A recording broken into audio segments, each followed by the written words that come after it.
우리는 보통 건강 문제를 눈에 보이는 것과 연결하죠. 살이 찐다거나. 하지만 진짜 무서운 위험은요, 아주 평범한 모습으로 우리 바로 옆에 숨어 있을 때가 많습니다.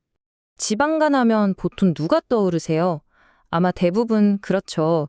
좀 배가 나오고 나이가 있는 과체중인 성인을 생각하실 거예요. 지금까지는 다들 그렇게 알고 있었으니까요. 자, 그런데 만약 지방간의 새로운 얼굴이 바로 이런 모습이라면요? 네, 바로 우리 아이들입니다. 이게 정말 놀라운 점인데 요즘엔 비만도 아닌 그냥 평범해 보이는 아이들 몸에서 지방간이 발견되고 있거든요. 아니, 어떻게 이런 일이 있을 수 있죠? 최근에 뉴트리션 헬스라는 굉장히 권위 있는 학술지에서 경고가 나왔어요. 우리한테 너무나 익숙한 이 병이 전혀 예상치도 못했던 사실상 가장 약한 우리 아이들에게서 나타나고 있다는 정말 충격적인 연구 결과가 발표된 겁니다. 이 병의 정식 명칭은 비알코올성 지방간 질환, 줄여서 NAFLD라고 불러요.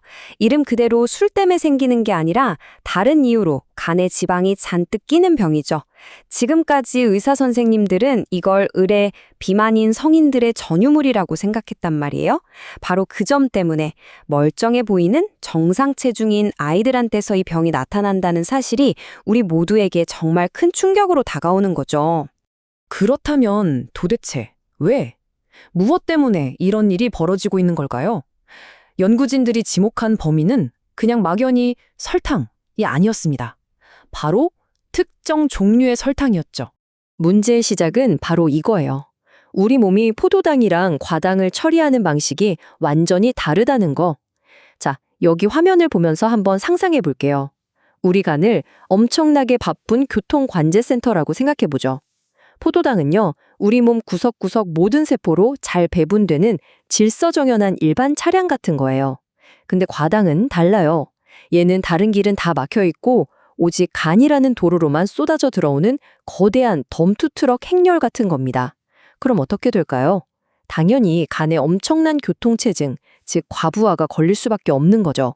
자, 그럼 지금부터 이 과당이라는 녀석이 구체적으로 어떻게 간을 망가뜨리는지 그 생물학적인 과정을 한 단계씩 차근차근 뜯어보겠습니다. 여기서 핵심은요, 간에는 이 과당을 처리하는데 브레이크가 없다는 거예요. 과당이 일단 간으로 들어오면 간은 이걸 지방으로 바꾸는 작업을 멈출 수가 없어요. 진짜 무슨 고장난 공장처럼 우리가 먹는 족족 새로운 지방을 미친 듯이 만들어내는 겁니다. 이걸 좀 어려운 말로 지방 신생합성이라고 하는데 말 그대로 없던 지방을 새로 찍어내는 과정이 쉴 틈 없이 벌어지는 거죠. 그리고 이렇게 만들어진 지방은 갈 데가 없으니까 고스란히 간에 차곡차곡 쌓이는 겁니다. 근데 이게 끝이 아니에요. 지방이 쌓이는 건 그저 시작일 뿐입니다. 이 지방 덩어리들이 마치 도미노의 첫 블록처럼 작용하는 거죠. 지방이 너무 많아지면 간에서 지방을 우리 몸 혈관으로 내보내는 배송트럭, VLDL이라고 하거든요. 이 배송 시스템을 망가뜨려요. 결국 지방이 간에 갇혀버리는 거죠. 그때부터 간에는 염증이 생기고 손상되는 연쇄 반응이 와르르 시작되는 겁니다. 자, 그럼 이런 과학적인 얘기가 우리 실제 생활이랑은 무슨 상관이 있을까요? 바로 이 지점에서 부모님들이 아이들을 위해 건강한 음식을 고르는 게 얼마나 어려운지에 대한 이야기가 나옵니다. 100% 과일로 만든 건강 주스, 우리 아이 성장을 돕는 요거트, 자연에서 온 천연 시리얼바, 정말 귀에 익은 문구들이죠. 부모님들이 아이 생각해서 고르는 바로 그 제품들이잖아요. 하지만 우리의 믿음과는 다르게 바로 이런 제품들이야말로 과당, 특히 몸의 흡수가 엄청나게 빠른 액상과당에 숨겨진 주범일 수 있다는 걸 꼭 아셔야 합니다. 이 연구를 진행한 학자들도 바로 이 점을 지적합니다. 이런 위험은 오해를 부르는 건강 마케팅과 뭐가 들었는지 알기 힘든 식품 라벨링 때문에 더 악화된다. 이건 그냥 개인이 뭘 잘못 선택한 문제가 아니라는 거죠. 소비자를 헷갈리게 만드는 이 구조 자체가 문제라는 겁니다. 자, 그럼 이제 문제점만 이야기할 게 아니라 이 연구진들이 제안하는 해결책은 뭔지, 우리가 뭘 해야 하는지 핵심 권고사항으로 한번 넘어가 보죠. 연구진이 내놓은 해법은 크게 세 가지로 요약할 수 있어요. 첫째, 이제 의사 선생님들은 아이들 몸무게만 보고 판단하면 안 된다는 겁니다. 비만이 아니더라도 지방간 검사를 적극적으로 해야 한다. 둘째, 정부 차원에서 아이들이 과당을 덜 먹게 할 수 있는 실질적인 예방 대책을 세워야 한다.